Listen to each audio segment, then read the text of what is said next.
जय शिव गुरुजी। मैंने कई बार दरबार पे आते हैं जो लोग, उनको सुना है, वो आपको बताते हैं, कई स्त्रियां बताती हैं, पुरुष बताते हैं कि उनको सपने में गड़ा हुआ धन नज़र आता है, सर्प नज़र आते हैं। मैंने कई लोगों को ऐसे देखा है कि अपने जो बताते हैं कि घर में गड़ा हुआ धन नज़र आता है, तो उनको अपने घर की जगह खोदते हुए भी देखा है, और वो बोलते हैं कि धन आगे चलता है, आगे को तरफ खिसक जाता है। ये इसमें से, इस बात में से आप पर्दा उठाइए कि यह सच है, ये क्या चीज़ है, आप आपका जो सवाल है बहुत अच्छा है। बहुत लोग इस सवाल में फंसे हुए हैं।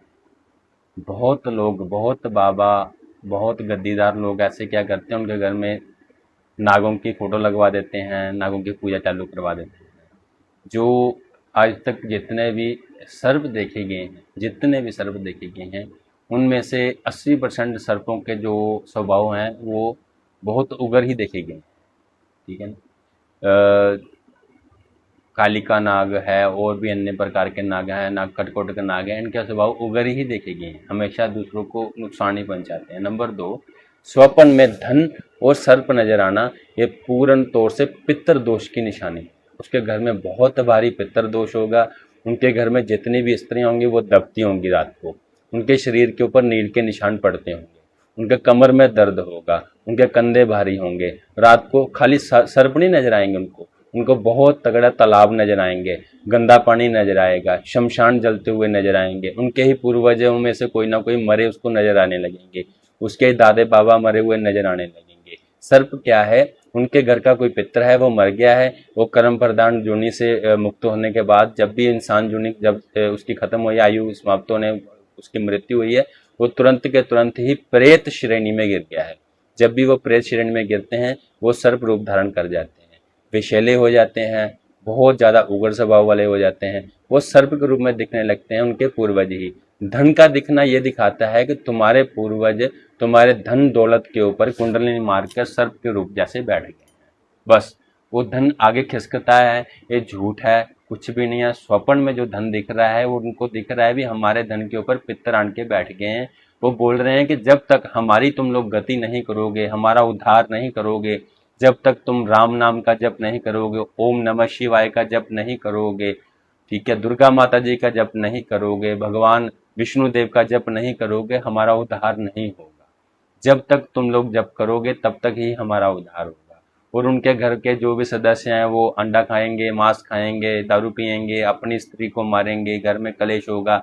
वो पितर और ज़्यादा चिढ़ते हैं, और ज़्यादा चिढ़ते हैं। जब भी घर पे कोई दिन त्योहार आ जाएगा, जब भी शादी आ जाएगी उसके घर में किसी की, चाहे रिश्तेदार में किसी की भी, शादी में जाने से पहले ही 2-3 दिन पहले ही झगड़ा घर पे चालू हो जाएगा।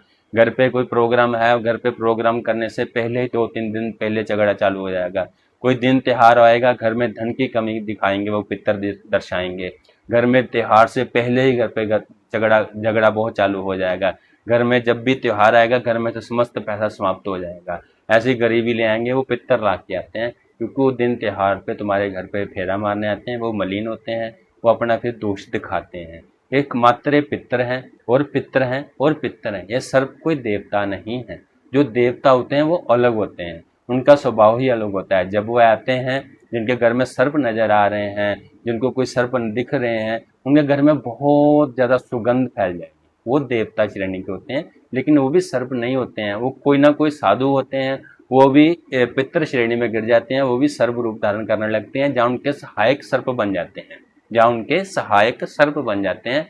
इस प्रकार वह सर्प श्रेणी में भी उनको दिख लेते हैं, स्वप्न में सर्प नजर आने लगते हैं। गड़ा हुआ धन ऐसे है कि तुम्हारे घर का जितना भी धन है उसके ऊपर मेरा कब्जा है, ये पितर दर्शाता है। तुम्हारे घर में जितना भी धन है उसके ऊपर मेरा कब्जा है, वह पितर दर्शाता है। जब तक तुम उसका उद्धार नहीं करोगे, जब तक उनका तुम कल्याण नहीं करवाओगे, उनके लिए जप नहीं करोगे, उनके लिए कोई भगवान शिव का, विष्णु देव का, कृष्ण भगवान का, दुर्गा माता जी का, गणेश जी का जप नहीं करोगे, तब तक उनका उत्थान नहीं होगा। वह अपने पूरे जीवन काल में, जैसे मैंने पिछली वीडियो में बताया है कि एक बच्चा कामी होता है, काम भोगने के बाद युवा अवस्था में आता है, फिर भी वो काम भोगता है, वृद्ध अवस्था में तब भी काम भोगता है, काम भोगता भोगता पूरा जीवन काल अपना समाप्त करता है। अंतिम समय में मरता है तो फिर वो कामी होता है, वो प्रेत बन जाता है। वही ही सर्प है, वही पितर है, वो सर्प बन गया है, वही पितर सर्प बन गया है। गड़ा हुआ धन यही दर्शाता है।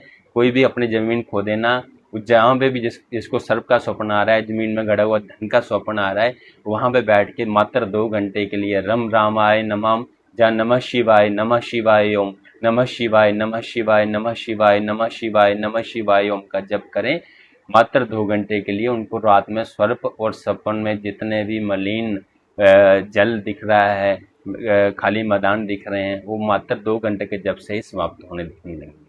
फिर भी किसी का समाप्त नहीं हो रहा है, वो हमसे कांटेक्ट करे। हमारा जो नंबर है वो दिया गया है इस चैनल के ऊपर, आपके माध्यम से ये सवाल पूरा कर दिया गया है।